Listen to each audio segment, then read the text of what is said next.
శ్రీమాత్రే నమ. జయ గురు దత్తాత్రేయ నమ. ఈ వీడియోలో మనం ధనుస్సు రాశి వారికి శ్రీ పరాభవనామ సంవత్సర ఉగాది ఫలితాలు తెలుసుకునే ప్రయత్నం చేద్దాం. మరి ధనుస్సు రాశి వారికి ఈ సంవత్సరం అంతా కూడా చాలా అద్భుతమైనటువంటి ఫలితాలు, చేపట్టిన ప్రతి పనిలో విజయం లభించే అవకాశం ఉన్నది. ఎందుకంటే ఈ సంవత్సరానికి రాజు గురువు అవడం జరిగింది. ఆ కారణం వల్ల మరి ధనుస్సు రాశి వారికి ఆదాయం 14, వ్యయం 11, అంటే మొత్తం 12 రాశుల్లో కల్లా అత్యధిక ఆదాయం ధనుస్సు రాశి వారికి, మీనరాశి వారికి ఉండడం జరిగింది. అంటే ధనుసు రాశికి 14, మీనరాశికి 14. పైపెచ్చు ఈ సంవత్సరానికి రాజు గురువు అవటం వల్ల ఈ ధనుసు రాశి వారికి మీరు ఏ వృత్తిలో ఉన్నా, అంటే ఎక్కువ ఆధ్యాత్మిక రంగంలో ఉన్నా, ఉపాధ్యాయ రంగంలో ఉన్నా, 10 మందికి సేవ చేసే రంగంలో ఉన్నా సరే కంపల్సరీగా మీకు ఆదాయం పెరుగుతుంది. తద్వారా మీరు ఖర్చు కూడా 11 పాయింట్లు కాబట్టి మంచి కార్యక్రమాలకో శుభకార్యాలకో ధనం ఖర్చు పెడుతూ ఉంటారు. అలాగే రాజపూజ్యం 2, అవమానం 6. అంటే అవమానం ఎక్కువ ఉంది, 6 ఎక్కువ ఉందంటే ఆదాయం ఎక్కువ వచ్చినప్పుడు అవమానం కూడా కామన్గా ఉంటుంది. అందువలన దీనికోసం ఏమీ బెంగపడక్కర్లేదు. మీరు మంచి కార్యక్రమాలు చేస్తుంటే రాజపూజ్యం ఆటోమేటిక్గా పెరుగుతూ ఉంటుంది. అంటే మొత్తం మీద ఏంటంటే అన్ని రాశుల్లో కల్లా ధనుసు రాశి వారికి ఈ సంవత్సరం ఉత్తమ ఫలితాలు రాబోతున్నాయి. మీరు ఎక్కడికి వెళ్ళినా విజయ అవకాశాలు పెరుగుతాయి. అయితే మరి మిగతా గ్రహాలు ఎలాగున్నాయి? ప్రధానంగా రాహు, కేతువులు, శని, గురు ఇవే కదా మనం చూస్తాం. అయితే ఏంటంటే రాహు ప్రధానంగా 3వ స్థానంలో ఉన్నాడు. ఇది చాలా వరకు జాతకుడికి పెద్దవారితో పరిచయాలు ఏర్పడతాయి. మీరు చేస్తున్నటువంటి కార్యక్రమాలకి పెద్ద మొత్తంలో సహాయ సహకారాలు లభిస్తూ ఉంటాయి. అలాగే పబ్లిసిటీ కూడా ఎక్కువగా ఉంటుంది. ఈ విధంగా మీరు ఎక్కడికి వెళ్ళినా కూడా మంచి ఫాలోయింగ్ ఏర్పడుతుంటుంది. అక్కడ పనులు విజయం అవుతూ ఉంటాయి. మొత్తం మీద మీకు కొత్త అవకాశాలు కూడా రావడం జరుగుద్ది. మీరు న్యాయవాది వృత్తిలో ఉన్నా, వైద్య వృత్తిలో ఉన్నా, క్రీడా రంగంలో ఉన్నా, ఆఖరికి ఆధ్యాత్మిక రంగంలో ఉన్నా సరే మంచి నేమ్ అండ్ ఫేము, కొత్త పరిచయాలు, పెద్ద పెద్ద కస్టమర్సు, స్నేహితులు ఏర్పడడం వల్ల వారి ప్రోత్సాహంతో మీరు ఇంకా ముందుకు వెళ్ళడానికి అవకాశం ఉంటుంది. ఇది చాలా మంచి ఫలితం. అయితే డిసెంబర్ 5 వరకు మాత్రమే రాహు మీకు ఈ తృతీయ స్థానంలో ఉంటూ డిసెంబర్ 5 తర్వాత కుటుంబ స్థానంలో ప్రవేశిస్తాడు, ధనస్థానంలోకి. అంటే రాహు ధనస్థానంలోకి రావడం వల్ల అక్రమ సంపాదన పెరుగుతూ ఉంటుంది. అంటే అన్యాయంగా కాకుండా, న్యాయంగా కాకుండా అన్యాయంగా ధనం వస్తూ ఉంటుంది. అంటే మేము ఏదో పనికి ఏదో కోర్టు కేసు వాదించాం, ఏదో విడాకుల కేసు ఇంకోటి వచ్చింది, దానికి సాధారణంగా 40,000 ఫీజు తీసుకుంటాం. కానీ 4 లక్షలు 40 లక్షలు కూడా వచ్చే విధంగా మీకు అంత ఆదాయాన్ని రాహు తెచ్చిపెట్టడం జరుగుతూ ఉంటుంది. అంటే ఎంత అవినీతి చేస్తే అంత ఆదాయం పెరుగుతుంది, ఎంత నిజాయితీగా ఉంటే అంత ఇబ్బందులు కలుగుతుంటాయి. అయితే ఈ డబ్బు ఎప్పుడైతే వచ్చిందో కుటుంబ విషయాల్లో కూడా మీకు కొంత ఇబ్బందులు కలుగుతూ ఉంటాయి.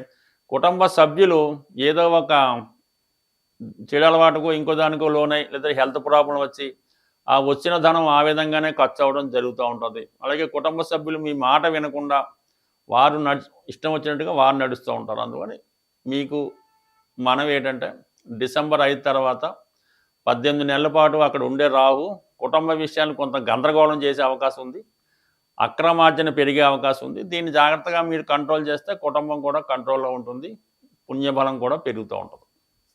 ఇక గురువు 7వ స్థాన సంచారం కొంతవరకు ఇది అనుకూలమైన స్థితే చెప్పుకుందాం. మే 31 వరకు 7వ స్థానంలో గురువు వివాహ విషయంలో ఉన్నటువంటి సందిగ్ధత సమస్యల్ని పరిష్కారం చేస్తాడు. వివాహ ప్రయత్నాలు చేస్తున్న వారికి వివాహం జరుగుతుంది. విదేశ ప్రయత్నాలు చేసుకున్న వారికి విదేశ అవకాశాలు రావడం జరుగుతుంది. కొంతగా కొత్త ఎఫైర్స్, పరిచయాలు కూడా ఏర్పడతాయి. అలాగే మీతో కలిసి పనిచేయడానికి బాగా మేధావులైనటువంటి వ్యక్తులు మీతో కలిసి పనిచేస్తారు.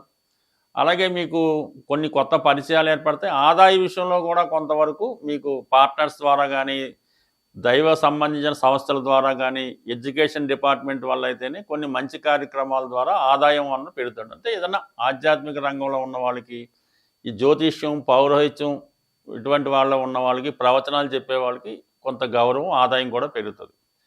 జూన్ 1 నుంచి 8వ స్థానంలోకి రాహు 8వ స్థానంలోకి గురువు ప్రవేశించడం జరుగుతుంది.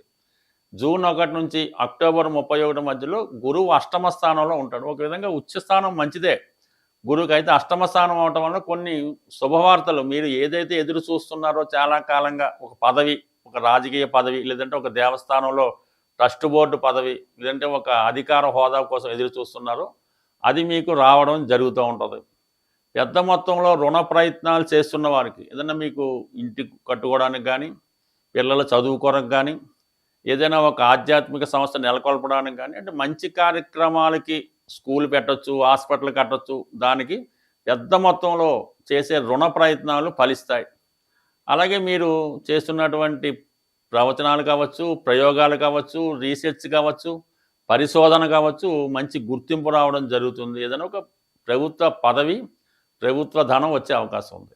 దాని తర్వాత అక్టోబర్ 31 తర్వాత మళ్ళీ గురువు ధనుస్సు 9వ స్థానం అయినటువంటి సింహరాశిలో ప్రవేశించడం, అక్కడే వక్రించడం, తిరిగి మళ్ళా జనవరి 24 కల్లా తిరిగి అష్టమంలోను. మొత్తం మీద ధనుసు రాశి వారికి గురువు చాలా మంచి ఫలితం రావడం జరుగుతుంది. ఈ సంవత్సరంలో మీకు ఇంచుమించు 12 సంవత్సరాల తర్వాత మళ్ళా ఒకసారి మీరు చక్రం తిప్పబోతున్నారు. చేపట్టిన ప్రతి పనిలో కూడా విజయం లభిస్తుంది. అటు వివాహ విషయం, ఆధ్యాత్మిక విషయాలు, అలాగే ఏదన్నా ఫైనాన్స్ విషయంలో కూడా మంచి ఫలితం రావడం జరుగుతుంది. అది మీకు విషయం చెప్పగానే చెప్తుంది. ఆదాయం 14 ధనుసు రాశి వారికి. అలాగే మీనరాశి వారిదే ఈ సంవత్సరం అంతా వారి యొక్క హవా కొనసాగే అవకాశం ఉంది. ఈ పరాభవ నామ సంవత్సర ఉగాది అలాగే వివిధ రాశుల వారికి అన్ని విధాల క్షేమంగా, ధైర్యంగా, ఆర్థికంగా నిలబెట్టుకోవాలంటే ఈ సంవత్సరం అంతా మీరు మరి ఈ సంవత్సరం గురువు గ్రహరాజుగా, అంటే పరాభవ నామ సంవత్సరానికి రాజు గురువు, మంత్రి కుజుడు అవడం జరిగింది.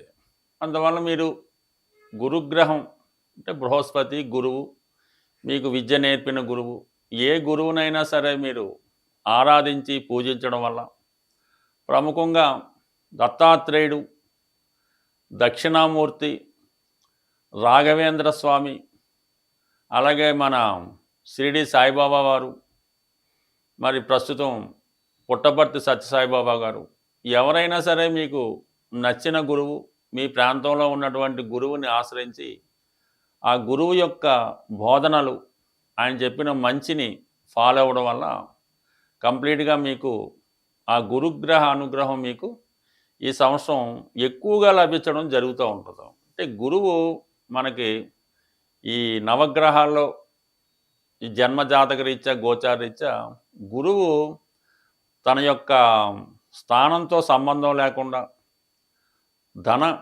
ఇవ్వగలడు. ధనకారకుడుగా 5వ స్థానానికి అధిపతి అవుతూ ఉంటాడు. అంటే సంతానాన్ని ఇవ్వగలడు. మీరు జన్మలో చేసుకున్నటువంటి పూర్వ పుణ్యాన్ని ఈ సంవత్సరం ఇచ్చే అవకాశం ఉంది. అంటే మంచి సంతానాన్ని ఇవ్వగలడు. సంతానానికి విద్యా బుద్ధులు ప్రసాదించగలడు. అలాగే లాభాధిపతిగా మీ కోరికల్ని తీర్చే శక్తి గురువు శుభుడా పాపుడా అని సంబంధం లేకుండా కేవలం గురువు యొక్క అనుగ్రహం పొందాలంటే మరి గురువుకి నిజాయితీగా ఉండడం, దైవభక్తి, పెద్దల్ని దూషించకుండా ఉండడం, మంచి అలవాట్లు, మంచి ఆలోచనలతో మరి జాతకుడు ప్రయత్నం చేయడం వల్ల ఆ గురువు యొక్క అనుగ్రహం లభిస్తూ ఉంటుంది. అంటే గురువు కూడా మరి సాధారణంగా రాహుతో కలిసినప్పుడు ఈ గురుచండాల యోగం అంటాం. అంటే గురుచండాల యోగం వల్ల ఈ విద్యార్థి దశలో 25-26 సంవత్సరాల లోపల చెడు సాహసాలు, సరిగ్గా చదవకపోవడం, ఏదో బ్యాడ్ హ్యాబిట్, దానివల్ల పాడవడం జరుగుతూ ఉంటుంది. అదే గురువును మనం ప్రసన్నం చేసుకుంటే వాటి నుంచి బయటపడవచ్చు. అంటే మీ జన్మజాతకంలో ఉంటే ఈ విధంగా గురువుని ప్రసన్నం చేసుకుంటే అటువంటి ఇబ్బందుల నుంచి బయటపడవచ్చు. సో అలాగే గురువు తొందరగా వివాహం చేయగలడు. వివాహం తర్వాత సమస్యలు రాకుండాను చూడగలడు.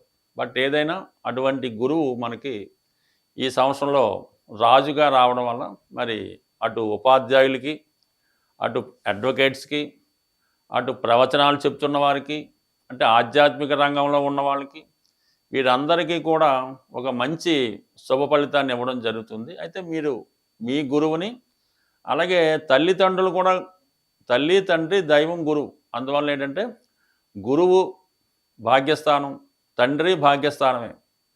తల్లికి చతుర్థ స్థానం ఇచ్చినప్పుడు కూడా తండ్రి తన యొక్క బాధ్యతలను కరెక్ట్గా నిర్వహించినప్పుడు ఆ కుటుంబాన్ని తల్లి టేకప్ చేసి పిల్లల్ని అభివృద్ధిలో తీసుకున్నప్పుడు ఆమె కూడా తండ్రి స్థానం అంటే భాగ్యస్థానం రావడం జరుగుతుంటుంది. అందుకని జాతకంలో భాగ్యస్థానం బాగుంటేనే తల్లిదండ్రుల యొక్క సౌఖ్యాన్ని పొందగలరు.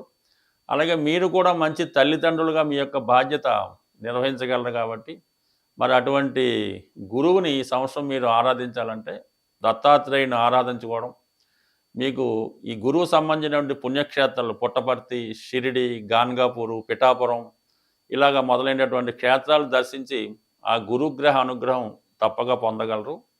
వీలైతే ఈ సంవత్సరంకి ఒకసారైనా మీకు విద్య నేర్పిన గురువుకి మంచి వస్త్రాలు, బట్టలు, ఇష్టమైనటువంటి ఫ్రూట్స్ కొన్ని గురువుకి బహుమతిగా ఇవ్వడం వల్ల కంప్లీట్గా గురుగ్రహ అనుగ్రహం చాలా సింపుల్గా పొందొచ్చు. మీరు ఎంతో పెద్ద కష్టపడక్కర్లేదు. గురువు యొక్క అనుగ్రహం చాలా సింపుల్గా రావడం జరుగుతుంది. ఈజీగా మీరు మంచి ఫలితాన్ని పొందగలరు. స్వస్తి.